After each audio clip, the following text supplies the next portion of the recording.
We are back, we are in the shop, and we are finally ready to dive into a bunch of build content we've been filming since we got back from Australia. Now, we've only got a couple weeks left before the Ferrari lands back on American soil, so in the time we have left, I want to try to knock out the entire E30 project, which means in the next 2 weeks or so, we're going to get done with the engine swap. We're going to swap from an automatic to a manual transmission. We're going to redo all of the suspension underneath the car. We're also going to tackle some of the interior. This thing's going to completely transform. I'm excited to get into it, but let's stop talking about it and actually get something done. I bought this 85 325e just over a year ago, but as an automatic with 280,000 miles on the clock, well, it's a bit anemic to drive, so we've got our work cut out for us if we want to spice things up, and if we want to make it look a bit better than the big bumpered American car that it is. But in episode 2, we quickly got to work and replaced the headlights, the front grills, the front valance, and installed Euro bumpers, which got this E30 looking like its European counterparts, the way BMW intended. But here's where the build series gets confusing. Believe it or not, there are 2 white early model E30 coupes being built on this channel side by side. My car is a tribute car to the one you see at the bottom of the screen, which belonged to my late friend Corey Hutchison. And in a surprising turn of events, episode 3 of this build series brought Corey's car out to California, where we dove in headfirst to bring this car back to life. It had been parked since his funeral at the end of 2021, and to get it running again, we had to replace all of the wiring under the hood, and while we were at it, we replaced the cooling system, as is typical with BMWs, and last but not least, our buddy Gustavo at DBG Detailing gave the car a full paint correction. Corey's car is now back on the road and driving as well as it ever has. But now that it's checked off of our list, we can pivot our attention back to my tribute build. Although we've already done the bumpers and headlights for this car, I'm going to call this step right here the beginning of the project. We've got to get this original 2.7-liter M20 and the automatic transmission behind it out of this car. A 2.7-liter engine sounds considerable in size, but this one only makes 120 horsepower, and they're pretty tough to wake up. Some of you guys may remember what we're planning on replacing it with. I bought this donor car specifically for the 5-speed transmission, but after buying it, we also found that it has a 2.5-liter M20 with an 885 cylinder head, which is good for quite a few more horsepower and a much higher redline. So initially our plan was to simply swap the driveline from this red car into our white car, and it would preserve a lot of what makes a factory E30 325 special. But a bit of an opportunity popped up and I snagged a new engine, this time an E36 M3 S52. And then I kinda went overboard redoing the whole thing, so you have that to look forward to as well. Obviously, I'm quite eager to get this thing installed, so let's get that original lump out. I'm stating the obvious here, but if you've never pulled an engine before, an important first step is to just get all of the fluids out of the thing. We've got the coolant drained, and now the oil is out of it, and although we're doing our best to not make a mess, when this engine comes out, it's still going to spill stuff everywhere. I'm just trying to mitigate some of the cleanup process. The first surprise of our journey so far? A universal oil drain plug. I didn't know this was a thing, and honestly, I probably would have preferred to keep it that way, but this and the rest of all this old junk will go in the trash anyways. And yes, I do mean junk. Pretty much all the parts we're going to pull off of this car are destined for the dumpster. I don't have any reason to hold on to things like an automatic transmission or a factory ETA exhaust, and in typical StanceWorks fashion, the rest of this project kind of ballooned in scope, so we're going to replace more or less everything. This car's still meant to be my daily driver, but I have a feeling when it's done, it's going to be one hell of a car. Even though we're tossing a ton of these parts, I'm still not one to go cutting and hacking away at things just to get them out of the way. So even if it takes up extra time, our disassembly of this car is going to be methodical. Except for when it's not. Somewhere along the line, somebody stripped out our transmission drain plug, and it's not worth the time to try to find a solution, so we're going to drain it the old-fashioned way.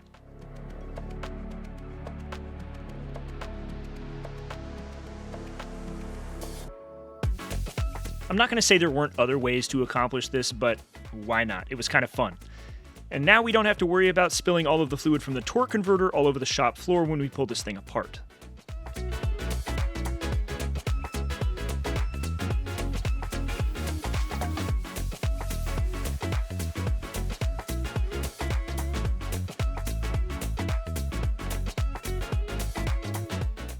With how tight all of the hardware was and how dirty everything is underneath this car, it's pretty clear this thing's never been apart in the nearly 300,000 miles it's had put on it.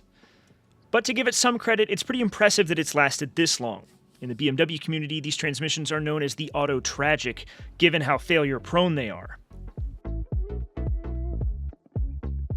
Now, I wish I could say we just whipped this transmission right out of the car in a matter of an hour or two, as that's probably all the time it should take, but given that I'm a fabricator, not a technician, this probably took twice that long for me to get the job finished. Suffice to say, it was a huge relief when this thing finally let go of the engine and lowered down from the car.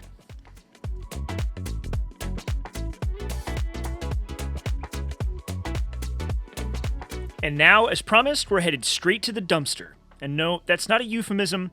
As promised, this thing is going straight in the trash. I don't want it to spend any more time in my life, and I don't think it needs to enter anybody else's, so say goodbye if you care. This thing is gone.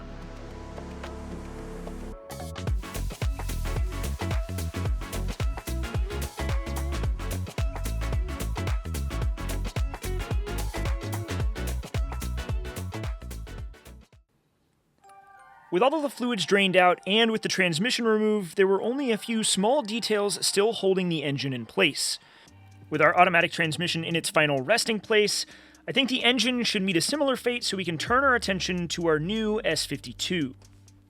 Now, if you're not BMW savvy, this 3.2-liter inline-six was pulled from a 1998 BMW M3. This one came out of my buddy Blake's car with 125,000 miles on the clock. And although it has a few leaks and it's a bit dirty, this one's been remarkably well cared for. But given that it's out of the car, I think we should give it the full treatment. Our friends at FCP Euro were kind enough to send over a slew of parts that we're going to need to completely refurbish this engine. Now, to be clear, I'm not going to pull the cylinder head off and do the head gasket because it doesn't need it. But other than that, we're going to replace every single external part and component down to the small details, seals, and gaskets. Pretty much everything that can bolt to this engine, we've got a new one right here. And best of all, it's all OEM quality and features FCP Euro's lifetime replacement guarantee. So if any of these parts fail or even just need replacing, they've got us covered. Some of the die-hard viewers around here know I was burned on my last major engine purchase, so it's a bit of a relief this time around not only buying this from a friend, but having seen the inside of this engine with my own eyes before. As you guys will see momentarily, this thing looks brand new inside. So our goal is to make the outside match the guts.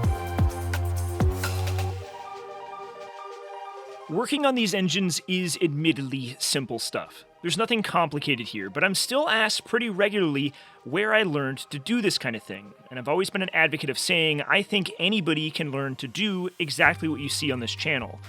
But this gives me an opportunity to introduce a new partner to the channel, and that's my friends at HP Academy. They've got a huge number of online courses that can teach you everything there is about motorsports and building cars, from chassis and suspension design to tuning your own engine, and even engine builds like this one to a much more complicated degree. So if you want to teach yourself something and support this channel at the same time, go to my link in the description and check out our friends at HP Academy. I think it'll be worth your while. And on that note, my longtime friend Chris Kluel showed up at the shop just in time to lend a hand with the project. Ignore any continuity errors because, yeah, he was in some previous shots and none of this episode is actually in order, but let's ignore that fact. He's here now, and he's also working on an S50 swap of his own.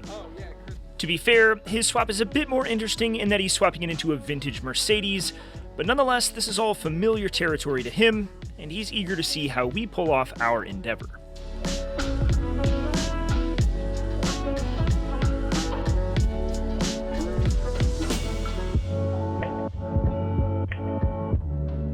Now, I mentioned that I'm not pulling the head to do the head gasket, and at the same time, I'm not going to do the front timing assembly, because again, this engine doesn't really need it, and we've got no leaks through the front main seal, so we'll only do the rear.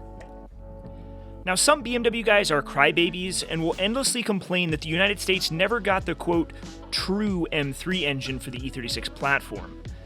Europe got a significantly more powerful variant, but it's also more maintenance intensive. I want to give BMW some credit and say that while the M and S50 series engines aren't absolute powerhouses, they're resilient, and it makes for a perfect engine for a daily driver. In fact, the only outright problem with this engine in our case is the fact that the sump is in the wrong place. E36s are rear sump, while E30s are front. E34 oil pans and pickups are a common solution for this problem, but I'm going a different path, and I'm using a Harper Fabrication oil pan. I bought this because, although it's expensive, it comes baffled and it gives us more ground clearance than an M50 pan from an E34. On top of that, we get more oil capacity, and it's a beautiful part. It also comes with a billet oil pickup, so it's a thorough kit that should solve our sump problems, and it'll give me some peace of mind when this thing inevitably hits the track because, let's be honest, I know it's going to.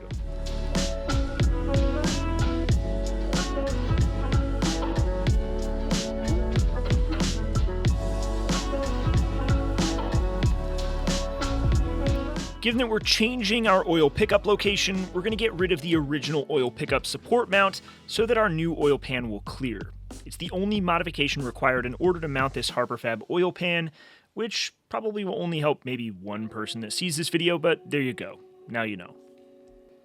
All that's left is to apply some Durco to the four corners where the timing case and the rear main seal cover mate with the block. Then the oil pan goes on, and we should be ready for business.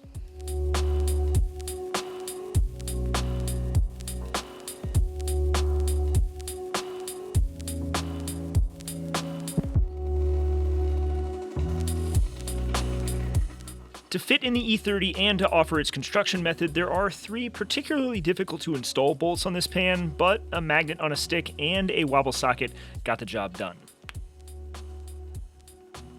With such a beautiful oil pan, I want the rest of the parts that came off the motor to look as good going back on.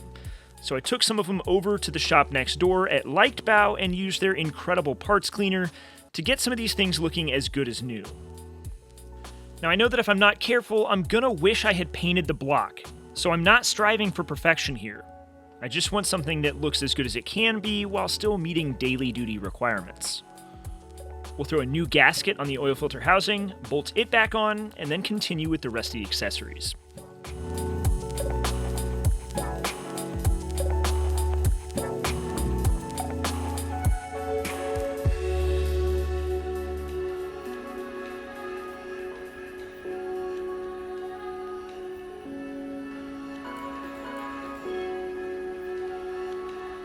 I considered a new valve cover for the engine just to make it look better, but the parts washer at Leichtbau made this one look good as new. So, the top of the engine is going to receive the same treatment as the bottom, and we'll get this thing officially sealed up.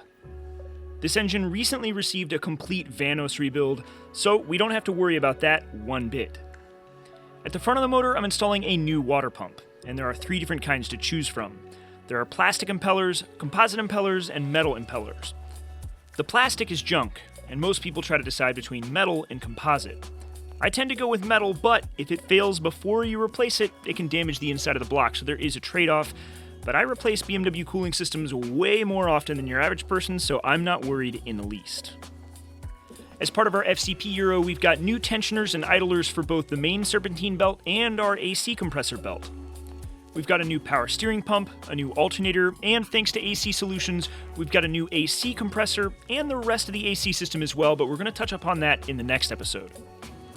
I threw the original engine mounts through the parts washer to clean them up, so they'll go on looking good as new, and although we could paint the factory headers since they flow reasonably well, since this whole thing's apart, I couldn't do this without bolting on some upgrades. Now trust me when I say, it took everything in me not to order up some vibrant stainless and build my own set of headers for this thing, but I think that's juice that isn't worth the squeeze given this is a daily driver and the engine is otherwise stock. With the headers bolted on and a few other accessories finished up, the engine is more or less ready to go back into the car. I think we're all eager to drop it in, but before we do that, there is one last important step. I pulled the car out of the garage, called up Gustavo from DBG Detailing, and told him to work his magic. Now I know some of you guys think it's totally foolish to detail a car in the midst of an engine swap, but you'll see why we're doing it here in just a moment. Gustavo's going to work his magic using the full suite of G-Technic products. And despite how the car looks right this moment, it's going to look as good as it did the day it was new once he's finished. Step 1 is to decontaminate the paint. So Gustavo's using G-Technic's iron and fallout remover, which turns purple in the presence of contaminants, and it's pretty clear this thing has some serious problems. It goes to show how bad the quote-unquote California fallout can be for paint, but we're going to get this stuff cleaned up, and then a good clay bar session afterwards should remove any final contaminants.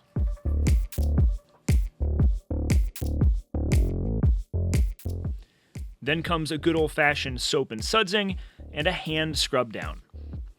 I was truly lucky to find and meet Gustavo from DBG Detailing because he has saved the paint on project after project from the Stanceworks Garage, and this one is no different. He goes above and beyond, and that's why we called him this time, because I want the engine bay of the E30 to look as good as the exterior does. After all, what fun is a full-on engine swap if the engine bay isn't going to look good too?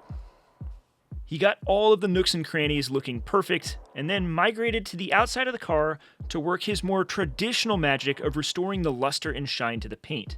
A cut and polish across the surface of the whole car got it ready before we applied the crystal serum from G-Technic to give it a ceramic coating. Gustavo put a ton of work into saving the paint on this car, and it turned out amazing. But we're going to have to wait until we can get it out of the shop and under the sun before I can really show it off. But take that as a hint as to what's to come over these next few episodes. In just the next 2 weeks, we've got an AC system to build, an engine to drop into place, a full suspension build-out, including a quick ratio steering rack. We're going to be 3D scanning parts for the first time and building some one-off pieces from Send Cut Send. We'll tackle the complete manual transmission install, and we'll undertake a full 3-piece wheel assembly build. So make sure you subscribe if you haven't, because these next couple of weeks are going to be intense, but exciting. I'm in my element and I love these cars, so I'm excited to share every step of this journey with you guys, because as I've said, this build means a lot to me. It's a true tribute to a late best friend, and I only wish he could be here to enjoy it with us. But before the Ferrari comes back, we're going to get this thing out on the streets, and we'll burn some tires up, because that's what this car is meant to do, and we're going to have a blast doing it. I'll see you guys next week for episode 2 of the final build-out.